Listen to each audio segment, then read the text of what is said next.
The 1909 Act, yeah, is a real important act because it really laid the groundwork for mechanical royalties. Basically that publishers or the people who own and control the copyright were entitled to royalties from the mechanical reproduction of the work. Now that later gave rise to the entire record industry as we know it, but originally these were piano rolls. It was a manifestation in tangible form of these works that could be recreated again and again, and that was the mechanical reproduction. And you would compare and contrast that with the performing rights organizations that really were the accrual method or the way by which money could be received for the broadcast, which was actually the performance of the original work. And this also really kind of comes out of the revisions that were planted in the 1909 Act. And so a lot of people are aware of the fact that you know, if you hear something over the radio, there's probably a likelihood that, a conventional radio that is, that there is a royalty that's being generated from that, and there's a blanket license somewhere. And somewhere there's a publisher that represents the original author or controls the copyright that's receiving some small royalty for each performance.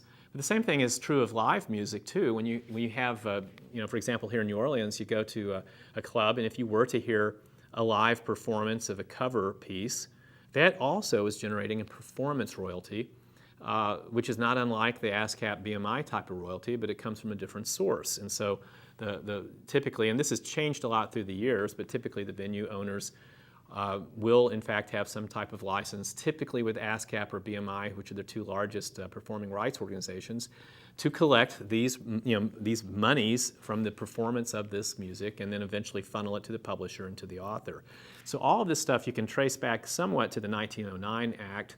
And what's interesting is that in anticipation of your next question would be that right now we have 6 exclusive rights that you can trace directly back to the statute. So if you create a work and it's subject to copyright, which is pretty much an automatic thing now, you are guaranteed for a period of time a monopoly of sorts on 6 different exploitations of that work. And these very closely parallel the music industry as we've known it through the last century, but it's quickly dissolving before our eyes. And so the right to perform your work, well, that's going to be your ASCAPs and BMIs and CSACs, and also the licenses that are really levied upon the venues that allow for the performance of live music and cover. And then you'll have mechanical distribution, or really mechanical reproduction would be a clear example, and that would be the Harry Fox Agency, by and large, which is an entity that that really represents most of the major publishers in the United States and collects mechanical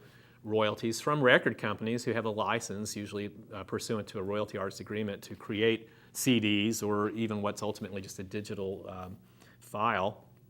And then you have now the most recent digital transmission exclusive right, which has set up an entirely new regime for really the transmission of music through the internet and also via satellite. And now we have a new type of performing rights organization for digital works. There are display rights, which by and large do not typically apply much to the music industry. There are certain unusual examples of music actually falling into both categories. One that comes to mind, I know that Brian Eno has done some sound installments that are both probably subject to display right protection as well as a performing or other more typical music type of protection. But those are unusual. And I guess the only other one I can think of that I haven't mentioned of the 6 would be derivative works, which are works based upon a pre-existing work. But that's very relevant now, especially with the explosion of the easy distribution of digital works and the ability to recombine other people's works in a new way. And so we're seeing mashups, mixes, call them what you will, that are comprised of the amalgamation of other people's works and to create a whole new work. And under a strict reading of the copyright laws and the cases that have interpreted that, those are derivative works and under the purview and the exclusive ownership of the publishers, of the copyright owners. And so under the law as it now exists, those types of uses can be a violation. The exceptions to the monopoly are a really good example of the policy that's built into the Constitution itself. So, as I mentioned a couple of minutes ago, you had a very intelligent group of people set up the Article 1, Section 8, innocuous language that gives rise to all of the copyright and all intellectual property law, patent law, trademark law, trade secrets and trade names, and so on. And they had a delicate balance. They wanted to create a monopoly for, to give incentive to people for a while anyway to go out and create these works. At the same time, they have this policy that they want the people of the United States to be able to share in these works and to use them and to develop them. And so anyway, one of the manifestations of this recognition that there needed to be a balance from the pure commercialization of the arts was the notion of fair use. And fair use has actually been a really gray area for a long time. The court, the Supreme Court and the appeals courts in particular, from time to time will actually opine on what is and what is not a fair use. But the notion is that there are certain protected instances in which you can trespass on someone else's property and use it. And I use the word trespass because I want to drive home the fact that we're talking about a property right.